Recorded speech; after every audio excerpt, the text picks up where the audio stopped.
नाज़रीन, सदाए हिंद उर्दू में आपका खैर मकदम है। मैं हूँ इम्तियाजुल्लाह खान कासफी। DSF फाउंडेशन के ज़ेर एहतमाम ओस्कोटे के अम्बेडकर भवन में नुमाया नंबरात से कामयाब हुए SSLC और PUC मुस्लिम गैर मुस्लिम तलबा तालिबात को इनामात तकसीम किए और इन्हें सर्टिफिकेट से नवाजा गया।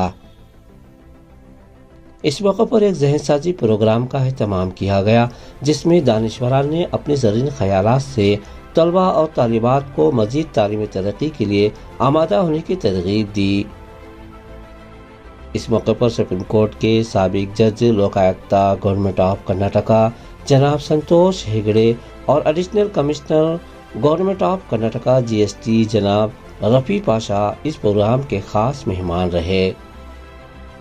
इस खुसूस में ऑल इंडिया लॉयर एसोसिएशन के स्टेट सदर हरेंद्रा, होस्कोटे टाउन साबिक काउंसलर इम्तियाज पाशा, शोहरतुल्लाह खान, जामा मस्जिद होस्कोटे के जिम्मेदारान जावेद पाशा, गुलजार अहमद, शमशीर, होने वाले नामजद काउंसलर अमजद पाशा, चांद पाशा, बहन नरसापुरा, साबिक councillor Kadir Ahmed, KR Arrahim charitable trust व मदीना मस्जिद के सेक्रेटरी मोहम्मद तबरेज, DSF सदर नासिर हुसैन, अफजल हुसैन, नोबल स्कूल की Rabia Hurmat, KR Christian English school के CEO अनवर मौजूद रहे।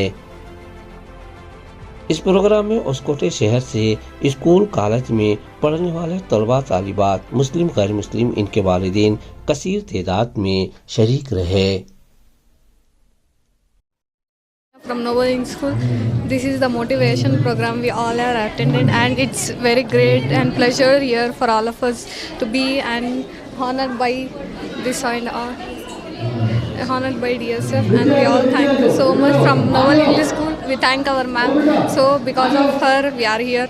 Thank you so much. She called here to we came here and we got motivation because we got here award. Will be motivated still and will be forward. I want to say that whoever will be a poor family or a middle class, they should not stop the education. Education is a power to especially to a woman. If there is education, we can be forward in any places. We can work hard and we can lead our life in any place. Thank you. आके दूसरे बच्चों को, दूसरे students को क्या पैगाम देते? I just want to say that nobody should stop their education. They should work hard for their future. The parents, what they put the money, they should be useful. They should not waste money. They should be success in their life. Everyone should have a goal to be success in the future. अस्सलाम वालेकुम। आज का programme जो बच्चों को felicitate करना था, just because कि बच्चों को जैसा परसेंटेज बढ़ेगा उनके लिए स्टडीज़ में बच्चे इम्प्रूव होंगे, तो बच्चों को इसलिए हौसला अफजाई कर रहे थे कि बच्चे आगे चल के अपने एजुकेशन को रुकावट ना बने। तो बच्चों को वाई एजुकेशन इज़ इम्पॉर्टेंट, इल्म क्यों ज़रूरी है। अगर बच्चों को उसकी पहचान होगी तो बच्चे ब्रेकअप नहीं होंगे, डिस्ट्रैक्ट नहीं होंगे, गलत रास्ते में बहके नहीं गए। तो इंशाल्लाह ऐसे प्रोग्राम्स बच्चे बार बार अटेंड करते रहेंगे तो डेफिनेटली बच्चे एक अच्छे मुकाम पे पहुंच के कौम का नाम, हमारे मुल्क का नाम करेंगे। मेरा नाम राबिया हुरमत है, ಹೊಸಕೋಟೆ की नोबल इंग्लिश स्कूल प्रिंसिपल और फाउंडर सेक्रेटरी रही हूँ। ಒಂದು ಬಹಳ ಸುಂದರವಾದ ಅರ್ಥಪೂರ್ಣ ಕಾರ್ಯಕ್ರಮ। ಸಮಾಜದಲ್ಲಿ ಒಳ್ಳೆಯ ಕೆಲಸ ಮಾಡಿದವರನ್ನ ಅಥವಾ ಪ್ರತಿಭಾವಂತ ವಿದ್ಯಾರ್ಥಿಗಳನ್ನು ಗುರುತಿಸಿ ಸನ್ಮಾನಿಸುವುದು ಸಮಾಜದ ಜವಾಬ್ದಾರಿ ಅಂತ ನಾನು ತಿಳ್ಕೊಂಡಿದ್ದೇನೆ। ಆ ಜವಾಬ್ದಾರಿಯನ್ನು ಇವತ್ತು ಈ ಸಂಸ್ಥೆಯವರು ನಿಭಾಯಿಸಿದ್ದಾರೆ, ಅದಕ್ಕೆ ನಾನು ಅವರನ್ನು ಅಭಿನಂದಿಸ್ತಾ ಇದ್ದೇನೆ। ಇದರಿಂದ ಮಕ್ಕಳಿಗೆ ಜಾಸ್ತಿ ಪ್ರೋತ್ಸಾಹ ಬರ್ತದೆ, ಮುಂದೆ ಕೂಡ ಒಳ್ಳೆಯ ಕೆಲಸ ಮಾಡಬೇಕು, ಹೆಚ್ಚಿನ ಮಾರ್ಕ್ ಪಡಿಬೇಕು, ಒಳ್ಳೆಯ ಹುದ್ದೆಗೆ ಹೋಗಬೇಕು ಅನ್ನೋ ಒಂದು ಆಸೆ ಬರ್ತದೆ। ಅದರಿಂದಾಗಿ ಇಂಥ ಕಾರ್ಯಕ್ರಮಗಳನ್ನು ನಾನು ಅರ್ಥಪೂರ್ಣ ಕಾರ್ಯಕ್ರಮ ಅಂತ ತಿಳ್ಕೊಂಡಿದ್ದೇನೆ, ಅದಕ್ಕೆ ಈ ಸಂಸ್ಥೆಯವರನ್ನು ನಾನು ಅಭಿನಂದಿಸ್ತಾ ಇದ್ದೇನೆ। अस्सलाम वालेकुम रहमतुल्लाहि बरकातुहू। अल्हम्दुलिल्लाह, आज का जो प्रोग्राम होस्कोटे में डॉक्टर अम्बेडकर भवन में जो प्रोग्राम हुआ, माशाल्लाह बहुत ही कामयाब हुआ। दिल खुश हो गया आज, क्योंकि आज यहाँ के जो हमारे टीम के ऑर्गेनाइजर जो ही बहुत मेहनत रही माशाल्लाह। तो पूरे हमारे होस्कोटे के वॉलंटियर्स जो ही, ये वॉलंटियर्स की मदद से, उनके कोऑपरेशन से, कोऑर्डिनेशन से इतना कामयाब हुआ, उसके लिए मैं शुक्रगुजार हूँ हमारे पूरे ट्रस्टीज़ के, पूरे वॉलंटियर्स के, होस्कोटे टीम के और दूसरे टीम के। तो आज जो है 4 तारीख अगस्त 2024 जो प्रोग्राम आज सुबह के 9:30 बजे से 2 बजे तक जो प्रोग्राम यहाँ पर हुआ, ये प्रोग्राम में 400 से ज़्यादा बच्चों को आज इनामात से नवाजे हैं। बच्चे 35 मार्च से लेकर 98.83%, 35 to 98.83% टॉप बच्ची इनामत थी। तो आज के ये प्रोग्राम के चीफ गेस्ट थे जस्टिस संतोष हेगड़े साहब और हमारे गेस्ट ऑफ फादर जो थे श्री रफ़ी पाशा साहब असिस्टेंट कमिश्नर GST और हमारे एक एडवोकेट हरेंद्र सर और हमारे पूरे काउंसिलर्स होस्कोटे टाउन के पूरे यहाँ के जिम्मेदार इनके एक लीडरशिप में हमारे पूरे वॉलंटियर्स की लीडरशिप में बहुत ही कामयाब प्रोग्राम हुआ। तो आज बात तो यही आई कि हमें 30-40 साल से देख रही India is a developing country, India is a developing country. India develop country होना तो हमारे घर का हर बेटी हर बेटा ग्रेजुएट बनना है, हर खरिये का, हर शहर का, हर गली का बच्चा ग्रेजुएट बनना है। ग्रेजुएट के साथ साथ क्या है उनका कैरेक्टर भी अच्छा बिल्ड करना है, क्योंकि आज क्या है ज़माने के अंदर ख़तरा बहुत है। क्या है खाने में जहर रहा है तो खाना बाजू रखे जा, पानी में जहर रहा है तो पानी बाजू रखे जा, फिज़ा में जहर है, हवा के अंदर जहर है। वो टेक्नोलॉजी की वजह से आज मोबाइल जो टेक्नोलॉजी है इससे बहुत फ़ायदे हो रहे हैं और बहुत नुकसान भी हो रही है। तो उसके लिए हमें पूरे बच्चों को रिक्वेस्ट करें मोबाइल फ़ोन जितना मिनिमाइज जितना कम इस्तेमाल करती उतना बेहतर आए। तो उसके लिए 5 साल दिल लगा को सब कुछ कुर्बानी देखो 5 साल अच्छा पढ़ो, SLC के बाद में 50 साल खुशी से ज़िंदगी करो। तो उसके लिए हमारे स्पीकर्स बोल रहे थे पढ़ने वाले बच्चों को आंख भर को सोना करते, जो बच्चे पढ़ रहे उन्हें आंख भर को सोना, पेट भर को खाना, दिमाग भर को पढ़ना करते।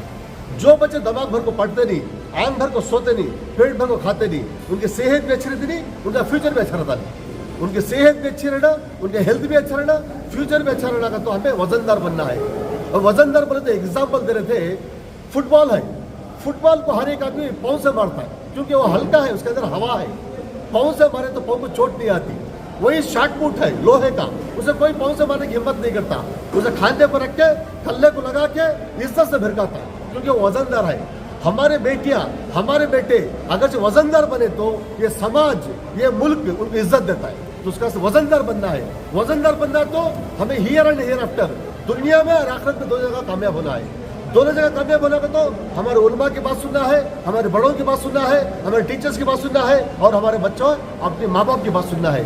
अपने माँ बाप की बात सुनते हुए, टीचर्स की बात सुनते हुए, बड़ों की बात सुनते हुए, उलमा की बात सुनते हुए 5 साल अमल करेंगे तो इंशाल्लाह 50 साल की ज़िंदगी उनकी बेहतरीन ज़िंदगी हो सकती है। तो इसके लिए इंशाल्लाह पूरी उम्मीद है कि आज हमारे जो बच्चे थे वो बहुत ही कामयाब होती, अपने नाम रोशन करती, ख़ानदान का नाम, मुल्क का नाम, कौम का नाम रोशन करती। तो पूरी उम्मीद से भाई मेरी बात खत्म बताऊँ। एक सवाल है, जिस तरह तालीमी तरक्की के मैदान में आप जो है DSF के ज़ेर एहतमाम आला पैमाने पर प्रोग्राम करते हैं, बच्चों को जहन साजी प्रोग्राम करते हैं, मोटिवेशन प्रोग्राम करते हैं, उसी तरह बच्चे जब पढ़ने के लिए ख़ासकर लड़कियां बाहर जाती हैं तो हमारे भारत में उन लड़कियों की हिफाजत नहीं हो रही है। बहुत सारे रेप गैंग, उनकी इज़्ज़त असमत की मामलात आ रही, तो हुकूमत भी इस पर ख़ास तवज्जो नहीं दे रही है।